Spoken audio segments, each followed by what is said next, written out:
अब मैं उस अजीम हस्ती को दावते खिताब देने जा रहा हूं जो इस वक्त पूरे पाकिस्तान में अजमत सहाबा व अहले बैत के सफीर की हैसियत इख्तियार करके अपने हों या पराए, यगाने हों या बिगाने, हर एक के स्टेज पर सिद्दीक की सदाकत के तराने, हजरत उमर फारूक की अदालत के तराने, हजरत उस्मान की सखावत के नगमे, हजरत अली की शजात के डंके और हजरत अमीर मुआविया की सियासत के डंके बजाने वाली शख्सियत हमारे मीरे कारवां पाकिस्तान के अंदर इस्लाम और हक की बहुत बुलंद आवाज अमीर मरकजी जमीयत अहले हदीस पाकिस्तान हजरत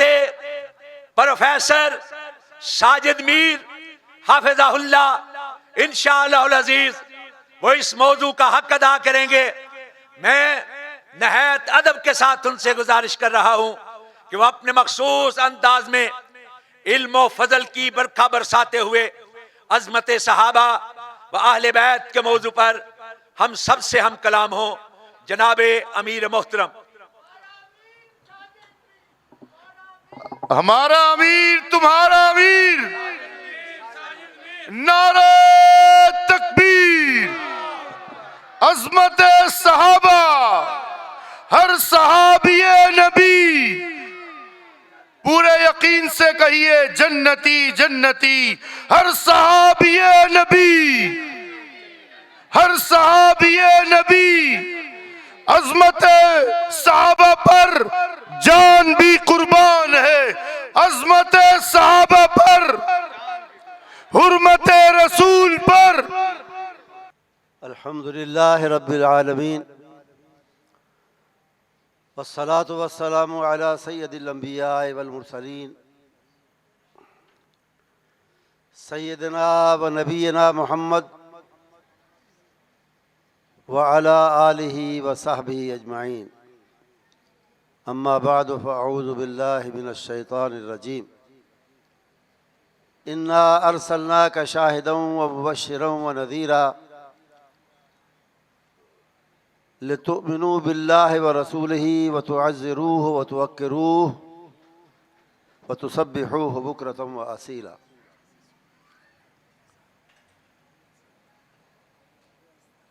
काबिल एहतराम उलमाए किराम जो स्टेज पर और सामने भी तशरीफ़ फरमा है, और मेरे अजीज़ों और दोस्तों और बुज़ुर्गों,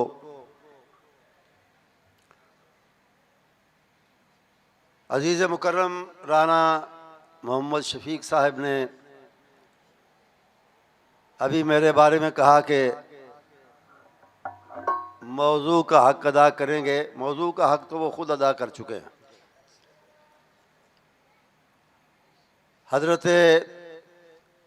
हज़रात शेखैन यानी सैयदना अबू बकर और सैयदना उमर फ़ारूक रज़ी अल्लाह ताला अन्हुमा के बारे में कुरान व हदीस से और मुस्तनद शिया कुतुब के हवाले से उन्होंने बड़ी अच्छी, बड़ी वक़ी, बड़ी खूबसूरत गुफ्तगू आपके सामने की। इससे पहले भी यकीनन हमारे उलमा और मुकर्रिरीन दलाइल के साथ आपसे गुफ्तगू कर चुके हैं, और सहाबा किराम रिज़वानुल्लाह अलैहिम अजमाइन और अहले बैत की अज़मत फजीलत के हवाले से और इस बारे में कई बातें आज आपने सुनी और इससे पहले भी सुनते रहे हैं। सवाल जहन में ये आता है, ये पैदा होता है कि नबी मोहतरम सल्लल्लाहु अलैहि वसल्लम ने या अल्लाह ताला ने खुद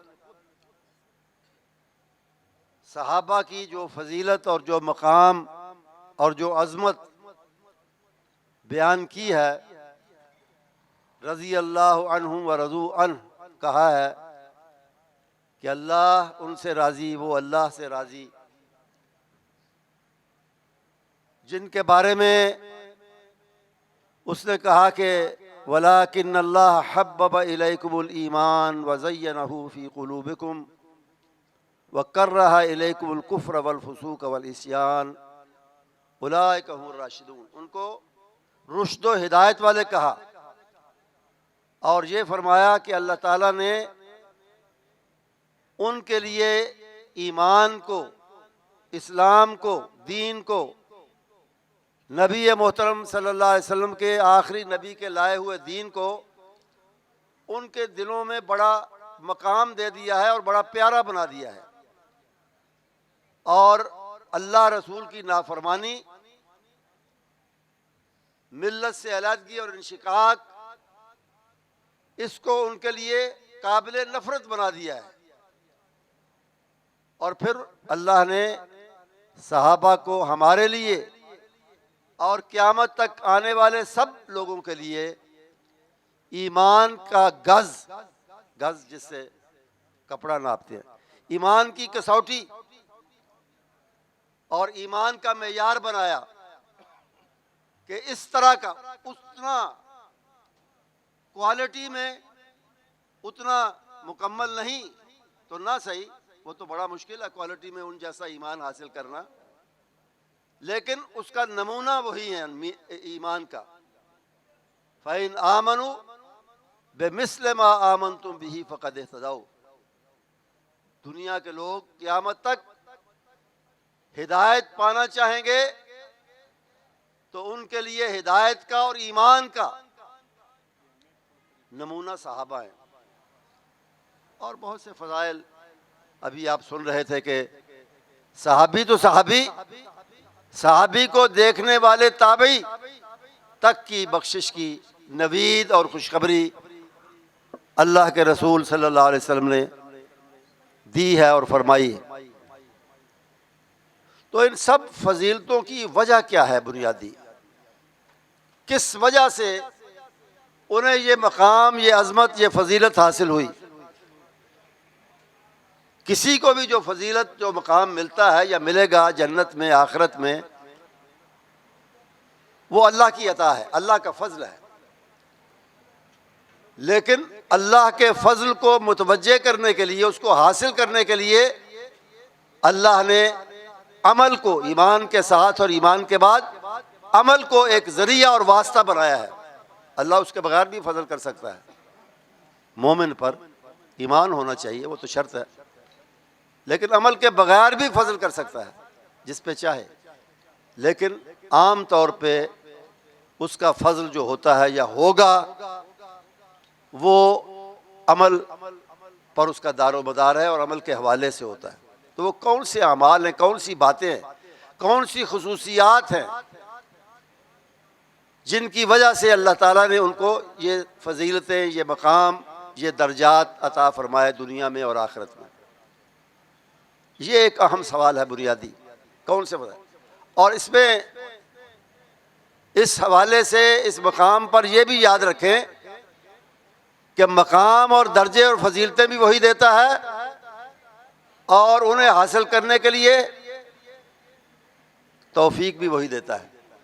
और वसीले की मैं बात कर रहा था, ज़रिए की बात कर रहा था कि अमल वसीला बनता है, ज़रिया बनता है रहमतों को और फजल को मुतवज्जे करने का, वो भी वही देता है, देने वाला वही है। लेकिन ये उसकी अज़मत है, उसकी बड़ाई है उस रब की कि खुद ही देकर देता वही है, लेकिन देने के बाद उसका क्रेडिट बंदे के नाम कर देता है। अमल की तौफीक उसने दी, अच्छे खसाइल, अच्छी खसलतें, आदतें उसने अता की, लेकिन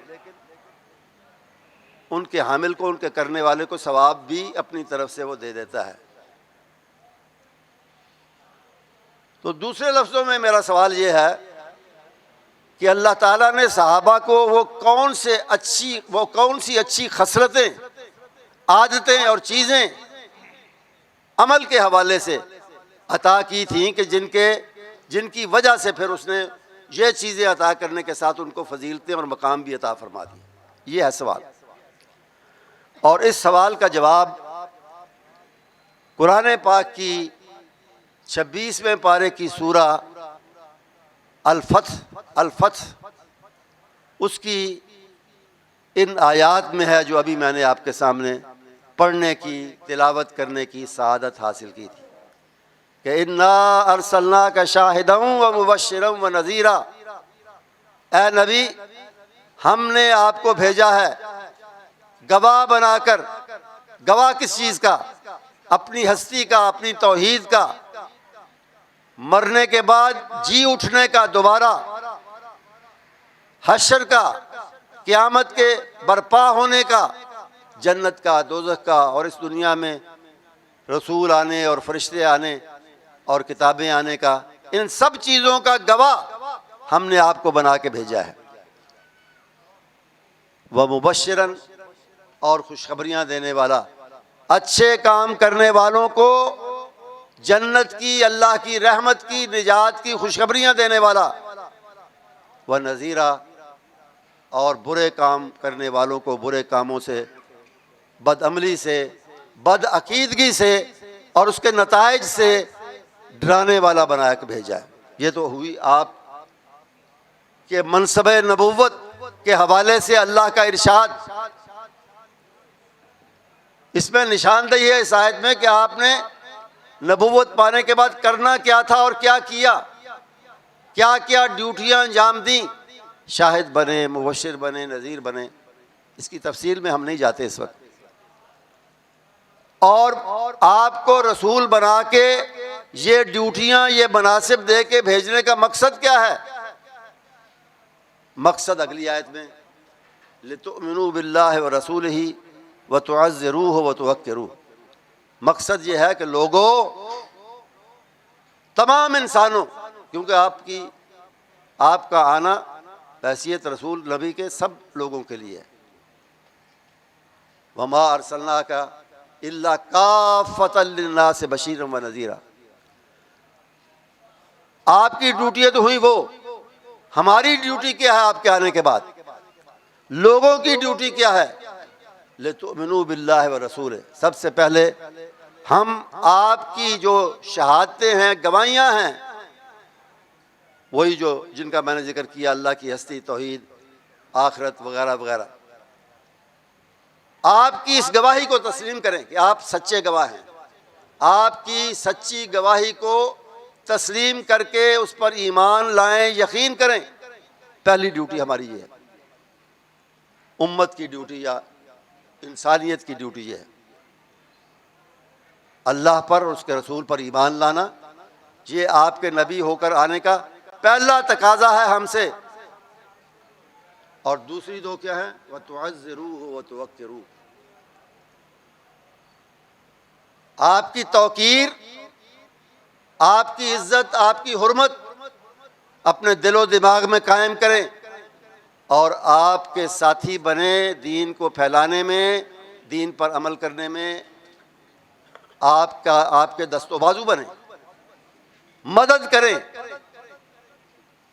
रिसालत और नबुव्वत के फ़राइज़ की अदायगी में आपकी मदद करें। जैसे ये बात के आखिरी रसूल थे, आप आ चुके, मज़ीद कोई नबी रसूल नहीं आएगा।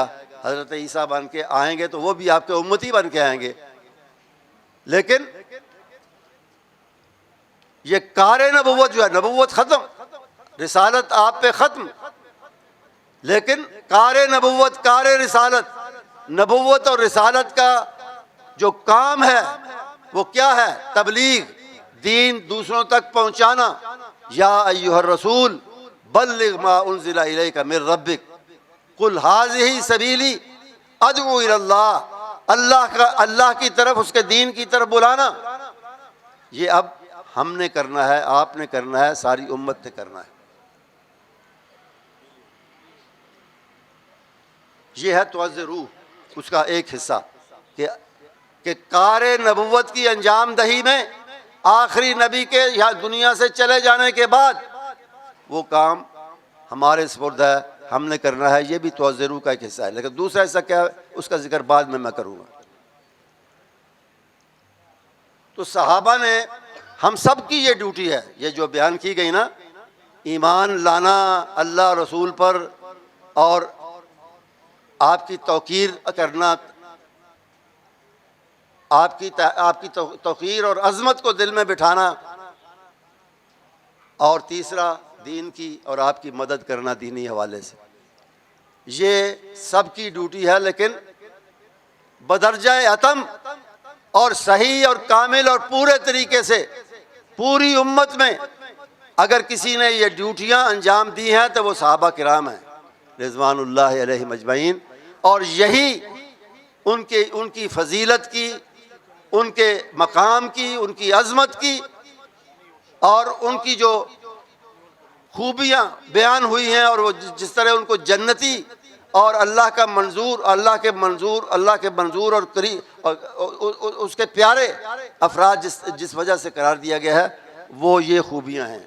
इस वजह से करार दिया गया है कि वो अल्लाह रसूल पर सही और पक्का और कवी ईमान रखने वाले थे। आपकी तौकीर, आपकी अज़मत, आपसे मोहब्बत, क्योंकि तौकीर जो है ना वो मोहब्बत के बगैर नहीं होती, तौकीर की बुनियाद ही मोहब्बत होती है। तो तौकीर में मोहब्बत भी शामिल है, ताज़ीम भी शामिल है। आपकी मोहब्बत और ताज़ीम और आप पर और आपके रब पर और अपने रब पर ईमान, और फिर दीन में आपका मददगार साथी बनना, ये तीन सिफ़ात बदरजा अतम सहाबा के अंदर मौजूद थी। और मैं फिर दोहराता हूँ कि यही उनकी अज़मत की बुनियादी वजह है। अज़मत, मैं फिर ये बात भी दोहराना चाहता हूँ कि अज़मत भी अल्लाह ने अता की, मकाम और फजीलत भी, और उस तक पहुँचने का रास्ता भी, उसकी रास्ता इख्तियार करने की तौफीक भी उसने दी। अब थोड़ी थोड़ी बात इन तीनों सिफ़ात के बारे में। ईमान का जहाँ तक ताल्लुक़ है, हम भी कहते हैं अल्लाह है और एक है और क़यामत और सारी चीज़ें मानते हैं, अल्लाह का शुक्र है, मानते हैं। लेकिन क्वालिटी का फ़र्क है, दर्जे का फ़र्क है।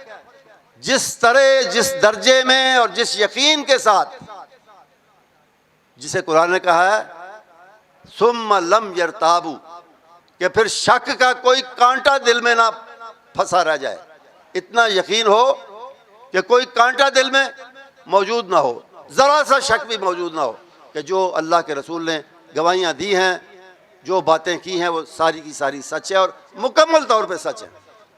इस बात पे मुकम्मल ईमान था सहाबा का। और इसी हवाले से हज़रत अबू बकर सिद्दीक़ रज़ी अल्लाह ताला अन्हो और हज़रत अली रज़ी अल्लाह ताला अन्हो, उन दोनों का मिलते जुलते अल्फाज में ये कौल तारीख़ में मौजूद है। अपने ईमान के बारे में बात करते हुए उन्होंने कहा किस दर्जे का यकीन था, किस तरह का कवी ईमान था। और ये सिर्फ दो सहाबा की बात नहीं है, वो तो मैं मिसाल के तौर पर बयान करने लगा, सब सहाबा का यही हाल था। तो मिलते जुलते अल्फाज में वो कहते हैं कि लो कुशिफल गिता मज़दद तो यकीना, आज हम अल्लाह को, उसकी तौहीद को और सारा मामला जो है मरने के बाद जिंदा होने का, जन्नत वगैरह का जिनका मैंने जिक्र किया, उसको मानते हैं, उस पर यकीन रखते हैं। अल्लाह को देखे बगैर, ईमान बिल गैब है हमारा, युमिनून बिल गैब, देखे बगैर इन चीज़ों को मानते हैं जिनकी आपने शहादत दी और जिनके बारे में हमें बताया और आगाह किया। लेकिन कहते हैं अगर ये पर्दा है ना, आज पर्दा है हमारे और हमारे रब के दरमियान, उसे देख नहीं सकते। अल्लाह ताला जब जन्नत में, अल्लाह करे हम सबको ले जाए, तो फिर ये सआदत भी जन्नतियों को मिलेगी कि वो रब को देख सकेंगे, उसके नूर को, उसके हुस्न को, उसके जमाल को, उसके जलाल को देख सकेंगे। और हदीस में आया कि जन्नत की नेमतों में सबसे बड़ी नेमत यही होगी अपने रब को देखना। और नबी मोहतरम सल्लल्लाहु अलैहि वसल्लम दुआ भी किया करते थे कि अल्लाह खैरियत के साथ, किसी फितने के बगैर, बगैर फितनत मुज़िल्ला, किसी गुमराह करने वाले फितने के बगैर अपनी रोयत की नेमत भी हमें अता फरमाना। तो हज़रत अबू बकर, हज़रत अली और इस तरह के सहाबा कहते हैं कि आज तो पर्दा हायल है और पर्दे के बावजूद हम गैबी तौर पे ईमान रखते हैं इन सारी बातों पर, लेकिन अगर ये पर्दा हट जाए, आज दुनिया में हटा दिया जाए और हम अपनी आंखों से अपने रब को देख लें, तो फिर भी हमारे ईमान में रत्ती बराबर इजाफा और ज्यादती नहीं होगी। क्यों नहीं होगी? इसलिए नहीं होगी कि वो पहले ही अपने उरूज पर, अपने क्लाइमैक्स तक और अपने नुक्ता उरूज तक, आखिरी हद तक पहुंच चुका है हमारा ईमान। देख भी लेंगे तो क्या फर्क पड़ेगा? ना देखे हुए इतना मुकम्मल ईमान है कि देखने के बाद उसमें जरा सा भी इजाफा नहीं होगा। ये था उनका ईमान, लितुमिनु बिल्लाहि व रसूलिही। एक और मिसाल दे दूं, छोटी सी, मिसालें तो बहुत हैं। एक दफ़ा गर्मी थी, मदीने में लोग अपने अपने घरों में पड़े हुए थे। वो एसी और पंखे वाला मामला तो नहीं था कि चलो कुछ कम हो जाए गर्मी। नबी अकरम सल्लल्लाहु अलैहि वसल्लम किसी ज़रूरत से निकले, या किसी को मिलने के लिए, अल्लाह जाने किसी ज़रूरत के लिए निकले। रास्ते में इत्तेफाक से घोड़ों का एक सौदागर मिला। एक घोड़ा आपको पसंद आ गया, आपने कहा कि कितने में दोगे? इतने में सौदा हो गया। तो आपने कहा कि इस वक्त अदायगी के लिए मेरे पास कुछ नहीं है या कम है, तो मैं अभी घर से लाकर तुम्हें देता हूँ और घोड़ा ले लेता हूँ। उसने कहा ठीक है। बाहर का कोई बद्दू, बाहर के किसी देहात से आया था घोड़ा बेचने के लिए। आप गए, वापस आए, दरी असना इस थोड़े से वक्त में उसे एक और गाहक मिल गया और वो उसने ज़्यादा दाम दे दिए। ज़्यादा दाम देने की, ज़्यादा कीमत देने की पेशकश की। उसका दिल लालच में आ गया घोड़े के सौदागर का, और जब आप तशरीफ़ लाए तो उसने कहा कि जी मैं आपको नहीं देना चाहता घोड़ा। और कभी बात हो चुकी है, मैं दाम लेके आया। उसने कहा नहीं, मैं नहीं देना चाहता। तो थोड़े थोड़े लोग गली में से, रास्ते में से गुजर रहे थे। एक साहबी आगे जिनका नाम है खुजैमा, अंसारी साहबी। तो वो बहस के दौरान बद्दू आदमी था। तो उसने कहा कि जी आप कहते हैं मैंने सौदा कर लिया था और सौदा पक्का हो गया था, आपका गवाह भी कोई है? चलो दो नहीं तो एक ही को गवाह हो। उसे पता था कि जब बात हुई तो उस वक्त तो बंदा ही कोई नहीं था इर्द गिर्द। तो खुजैमा सुन रहे थे रज़ी अल्लाह अन्हु। उन्होंने कहा कि मैं गवाह हूँ। उसने भी कहा और नबी करीम सल्लल्लाहु अलैहि वसल्लम ने खुद भी फरमाया कि भाई तुम कहाँ थे जब हम बात कर रहे थे? तुम तो करीब नहीं थे, मैंने तो तुम्हें नहीं देखा। तो उसने कहा कि अल्लाह के रसूल, आपके कहने पे हमने अल्लाह को मान लिया, उसकी तौहीद को मान लिया, सारी चीज़ों को मान लिया, तो ये तो छोटी सी बात है। आप फरमाते हैं कि घोड़ा मैंने ख़रीद लिया था, बात हो गई थी, तो मैं गवाह हूँ कि आप सच कह रहे हैं, सच्ची बात कर रहे हैं। नबी करीम सल्लल्लाहु अलैहि वसल्लम भी खुश हुए और आपने ऐलान फरमा दिया कि आज के बाद हर मामले में, लेन देन के मामले में दो गवाहों की ज़रूरत होती है, लेकिन जिस मामले में खुजैमा गवाही देगा, इस अकेले की गवाही दो गवाहों के बराबर समझी जाएगी। इसीलिए तारीफ में खुजैमा को ज़ुश शहादतैन कहा जाता है, दो गवाहियों वाला, दो शहादतों वाला। तो इस तरह का ईमान था सहाबा का। दूसरी बात, तुअज़्ज़िरू व तुवक्किरू, लेकिन मैं तौकीर की बात पहले करता हूँ। ईमान के साथ सहाबा किराम रिज़वानुल्लाहि अलैहिम अजमाइन, वो सब के सब चीदा और जलीलुल कदर और अजल और गिने चुने सहाबा की तो बात ही हो रही है। हर सहाबी जिसका नाम भी शायद तारीख को मालूम ना हो, वो भी आपकी तौकीर और अजमत करते थे, दिल में रखते थे। और तौकीर के बारे में कहा कि तौकीर की बुनियाद होती है हुब्बे रसूल। तौकीर रसूल की बुनियाद है हुब्बे रसूल। आपकी मोहब्बत भी उनके दिलों के अंदर मौजूद थी और उस मोहब्बत के साथ आपकी तौकीर भी और ताज़ीम भी बड़ी करते थे। उसकी दो एक मिसालें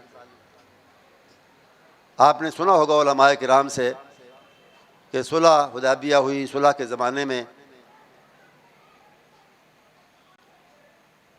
लोगों का आना जाना शुरू हुआ मक्के से मदीने। कुछ सुलह का वक्त था, सुलह का ज़माना था, तो अबू सुफियान भी आए। उम्मे हबीबा उम्महातुल मोमिनीन में थी, नबी करीम सल्लल्लाहु अलैहि वसल्लम की ज़ौजात में। तो उनसे मिलने के लिए मदीने आए तो कहा कि बेटी से भी मिलता हूँ। मिलने के लिए गए हुजरे में। अब वहाँ कोई सोफ़े तो नहीं थे, कोई कुर्सियाँ तो नहीं थी, सादा तर्ज मुआशरत। तो एक चादर थी बिछी हुई, उसने सलाम कलाम के बाद उस चादर पे बैठना चाहा। तो बेटी जल्दी से आगे बढ़ी और चादर खींच के एक तरफ कर ली। उसने कहा ये बाप की इज्जत का ये तरीका तुमने सीखा है? चादर थी एक ज़मीन पर और उसको भी उठा लिया है कि मैं सीधा ज़मीन पर बैठूं, ये क्या बात है? तो उसने कहा ये चादर है अल्लाह के रसूल सल्लल्लाहु अलैहि वसल्लम की, और आप मेरे वालिद हैं, बाप हैं। हमारे दीन ने, हमारे नबी के दीन ने वालिदैन की इज़्ज़त सिखाई है, लेकिन इज़्ज़त अपनी जगह पे है। मैं ये नहीं चाहती कि आप मुशरिक होते हुए आपका मुशरिकाना, मुशरिकों वाला नापाक जिस्म वो इस पाक चादर के साथ लगे। ये तौकीर का, ताज़ीम का एक छोटा सा नमूना। और उससे बढ़कर मैंने कहा आम साहबी भी करता था। उसकी दलील क्या है? सुलह के मौके पे जब गुफ्तो शनीद हो रही थी मक्के के काफिरों से, तो उनकी इस तरफ से एक नुमाइंदा था। मुआहदा तो सुहैल ने किया, लेकिन एक नुमाइंदा था इसी ऐसे ही मौके पे, ऐसे ही किसी मौके पे, जिनका नाम है उर्वा। ये पहले सुलह से पहले की बात है, सुलह से पहले की, जब आए थे और वापस कर दिए गए थे। तो वापस जाकर उसने अपने मक्की साथियों को, मक्के के सरदारों को रिपोर्ट दी और कहा कि मेरी वहाँ मौजूदगी के दौरान मुसलमानों की नमाज का, नबी करीम सल्लल्लाहु अलैहि वसल्लम के साथियों की नमाज का वक्त आया और नमाज के लिए उन्होंने वज़ू किया। तो कैफियत यह थी कि वो आपके इस्तेमाल शुदा वज़ू के पानी को ज़मीन पर गिरने नहीं देते थे, उससे पहले ही हाथों पे उचक के बरकत के लिए अपने मुंह पर, बाजुओं पर, हाथों पर लगाते थे। तो इससे मैंने एक नतीजा अखज़ किया है इस वाक़या को देखकर, और वो नतीजा ये है कि अब हम इनसे लड़ नहीं सकते और लड़ाई करके कामयाब नहीं हो सकते। उन्होंने कहा क्यों? उसने कहा कि इसलिए कि जो कौम अपने कायद, अपने नबी का इस्तेमाल शुदा पानी ज़मीन पर गिरने नहीं देती, वो उनके खून को किस तरह गिरने देगी? अब इनसे लड़ने का ख्याल दिमाग से निकाल दो। दूसरी बात उसने की, उसके अल्फाज थे, उसने कहा कि मैं बहैसियत सफ़ीर जैसे ही विज़िट करने के लिए दुनिया के बड़े बड़े हुक्मरानों और बादशाहों के दरबार में गया हूँ। उसको मैंने देखा है किस तरह उनका अदब होता है, किस तरह उनकी ताज़ीम होती है, उसके नक्शे भी देखे हैं। लेकिन मैं तुम्हें कह रहा हूँ, मैं तुम्हें बता रहा हूँ कि इन काना मलिकन युअज़्ज़िमुहु अस्हाबहु कमा युअज़्ज़िमु अस्हाब मुहम्मदिन मुहम्मदा सल्लल्लाहु अलैहि वसल्लम, कि जिस तरह मैंने अस्हाब मोहम्मद सल्लल्लाहु अलैहि वसल्लम को मोहम्मद सल्लल्लाहु अलैहि वसल्लम की ताज़ीम करते हुए, तौकीर करते हुए देखा है, दुनिया के किसी बादशाह के दरबारियों को और सरदारों को इतनी ताज़ीम करते हुए मैंने नहीं देखा। ये वो ताज़ीम व तौकीर थी जो सहाबा आपकी करते थे। और तीसरी बात है तुअज़्ज़िरूह, यानी दीन में आपके दस्तोबाजू बना, जैसे मैंने कहा था, या आपकी मदद करना और उसके लिए कुर्बानी देना। तो कौन सी वो जानी और माली कुर्बानी है जो सहाबा ने नबी अकरम सल्लल्लाहु अलैहि वसल्लम के लिए और दीन के लिए नहीं दी? हज़रत अबू बकर रज़ी अल्लाह ताला अन्हो के बारे में सहाबा के हालात की एक मोतबर किताब है अल-इस्तियाब फ़ी मारिफ़तिल अस्हाब। तो अल-इस्तियाब में लिखा है कि अस्लम अबू बकर वलहू अरबऊन अल्फन। जिस दिन हज़रत अबू बकर मुसलमान हुए उनके पास 40,000 दीनार थे, जो उस ज़माने की बड़ी दौलत थी। अनफ़क़हा कुल्लहा अला रसूलिल्लाह सल्लल्लाहु अलैहि वसल्लम। ये सारी दौलत उन्होंने अल्लाह के रसूल और उनके दीन के लिए खर्च कर दी।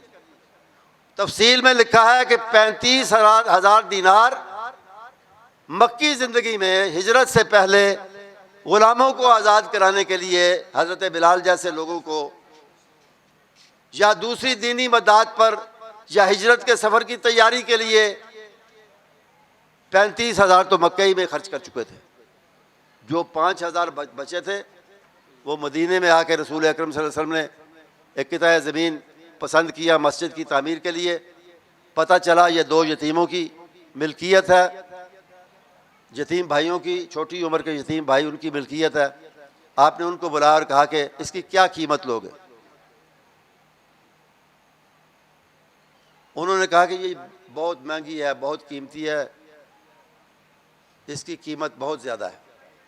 आपने फरमाया कोई बात नहीं, मेरे पास बंदा है। आपने अबू बकर की तरफ इशारा किया रज़ी अल्लाह ताला।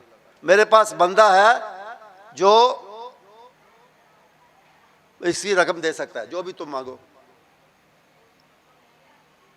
तो उन्होंने कहा, बच्चे थे लेकिन देखेंगे उनकी नज़र कहाँ तक पहुँची है। ईमान की बरकत से, यकीन की बरकत से कितनी नज़र उनकी ऊंची है और वसी है। वो कहते हैं ना कि तेरी महफिल में बैठने वाले, कि तेरी महफिल में बैठने वाले कितने, यानी कितने वसी ज़र्फ़ के और वसी सोच के होते हैं। तो उन्होंने कहा जी इसकी कीमत यह है कि इसके बदले में हमें जन्नत में जगह मिलनी चाहिए।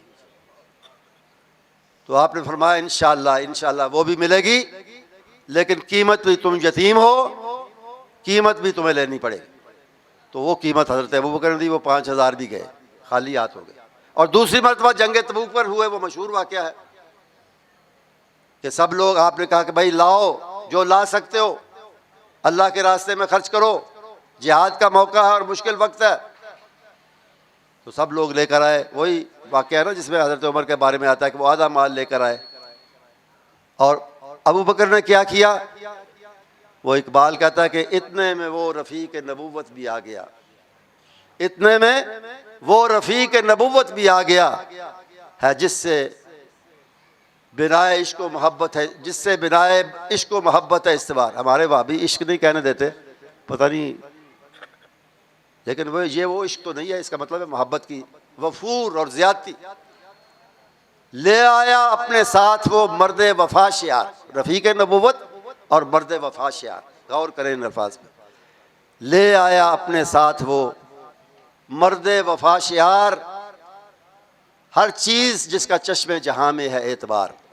दुनिया जिस चीज़ को बड़ा कीमती समझती है, सब के सब उठा के ले आए और बोले हुजूर चाहिए चाहिए फ़िक्र अयाल भी, बोले हुजूर चाहिए फ़िक्र अयाल भी। कहने लगा वो इश्क मोहब्बत का राजदार, क्या कहने लगा? मशहूर शेर है, बुलबुल को गुल, परवाने को शमा और बुलबुल को फूल बस, फूल बस, और सिद्दीक के लिए है खुदा का रसूल बस।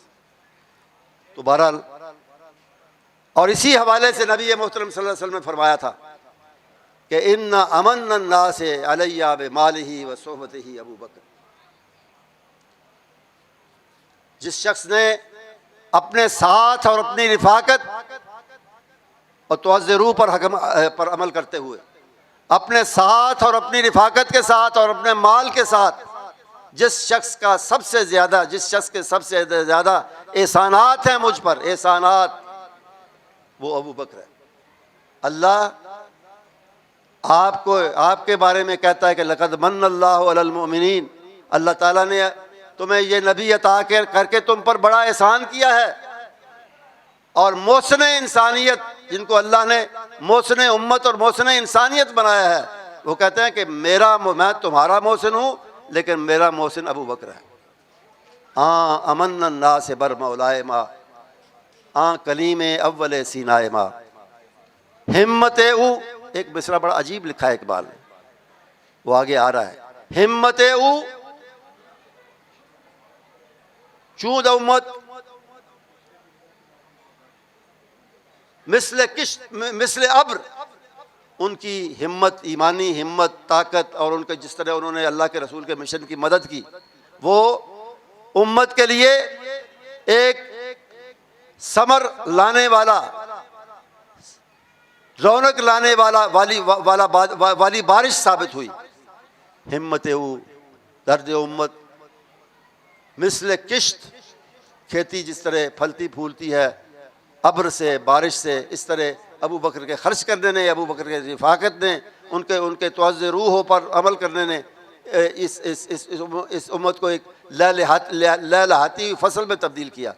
और आगे वो मिसरा है बड़ा खूबसूरत, जिसमें कई सिफ़ात हज़रत अबू बकर की जमा हो गई हैं कि सानिए इस्लामो गारो बदरो कब्र। सानिए इस्लामो गारो बदरो कब्र। इस्लाम में भी दूसरे हैं, नबी करीम सल्लल्लाहु अलैहि वसल्लम के बाद पहले ईमान लाने वाले और पहले उम्मती, लेकिन दो मिलके सानिए इस्लाम। और गार में भी आपके दूसरे हैं, और बद्र में भी। वो याद करें, आपने सुना है या पढ़ा होगा वाक़या कि एक पाँव आपका बदर के मैदान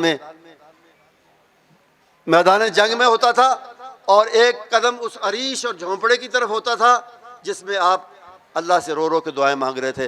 और फिर आखिर आपने कहा कि अबू बकर ने कहा कि अल्लाह के रसूल, मज़ीद आपका रोना अब मुझसे देखा नहीं जाता, अब बस करें, यकीनन अल्लाह ने आपकी दुआ इंशाअल्लाह सुन ली है।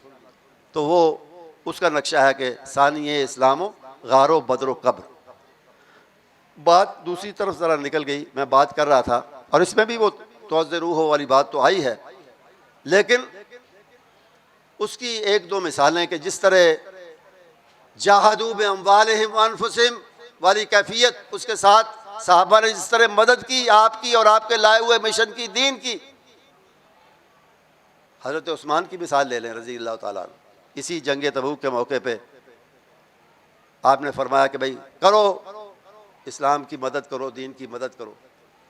तो हज़रत उस्मान खड़े हुए और कहा कि अलैया मिया तो इबिल बे अहलासिहा व अख्ताबिहा, मैं 100 ऊँट पेश करता हूँ, सजे सजाए, पालान लगे हुए, सामान रस उन पर रखा हुआ। आपने फरमाया अल्लाह तुम्हें जज़ा दे, लेकिन ज़रूरत तो इससे ज़्यादा है। दूसरी दफ़ा खड़े हुए, फिर यही कहा अलैया मिया तो बईर बे अहलासिहा व अख्ताबिहा, फिर 100 ऊँट, फिर तीसरी दफ़ा 100 ऊँट, फिर उसके साथ एक थैली जिसमें बहुत से सिक्के थे, दिरहम और दीनार थे। तो तारीख़ में हाफिज़ इब्न कसीर रहमहुल्लाह, जो बड़े मशहूर मुसन्निफ़ हैं, उनकी तफसीर का उर्दू में भी तर्जमा हो चुका, उनकी एक किताब तारीख़ की भी है ना, अल बिदाया वन निहाया, तो उसमें तफसील से इस तरह के वाक़यात लिखे हैं बड़े खूबसूरती के साथ। तो वो लिखते हैं कि नबी अकरम सल्लल्लाहु अलैहि वसल्लम मस्जिद नबवी में तशरीफ़ फरमा थे मिंबर पर। वो थैली जब आपके हाथ में आई तो खुशी से कभी उसे दाएं हाथ में लेते, कभी बाएं हाथ में लेते, फिर इधर करते, फिर उधर करते, और साथ आपके अल्फाज क्या थे कि मा ज़र्रा उस्मान मा अमिल बादल यौम, उस्मान इसके बाद कोई और नेकी न भी करे तो वो पक्का जन्नती हो गया, उसे कोई और नेकी करने का कोई नुकसान नहीं होगा। नेकियां तो वो बाद में भी करते रहे, लेकिन ये आपका फरमान था उस वक्त। ये मिसाल हुई माल खर्च करने की, और जान देने की और जान खर्च करने, वो तो बहुत सी हैं, बहुत सी मिसाल। 2-3 बातें करता हूँ। ज़ियाद इब्न सकन अंसारी रज़ी अल्लाह ताला अन्हु, जंग उहद में आपकी शहादत के बाद साथियों ने, लोगों ने आपके जिस्म के ज़ख्म गिने तो 80 थे, 80, एक जिस्म पर 80 ज़ख्म थे। लेकिन वक्त शहादत रसूल अकरम सल्लल्लाहु अलैहि वसल्लम ने फरमाया कि जाओ अपने साथियों को तलाश करो जो ज़ख्मी हैं, उनको पानी पिलाओ, को मरहम पट्टी करो। दुश्मन के दफ़ा होने चले जाने के बाद मैदान से आपने ये हुक्म दिया। और ज़ियाद बिन सकन का भी पता करो, बड़ा आगे बढ़ के लड़ रहा था और अब वो गिरा हुआ कहीं पड़ा है, तो उसका भी पता करो।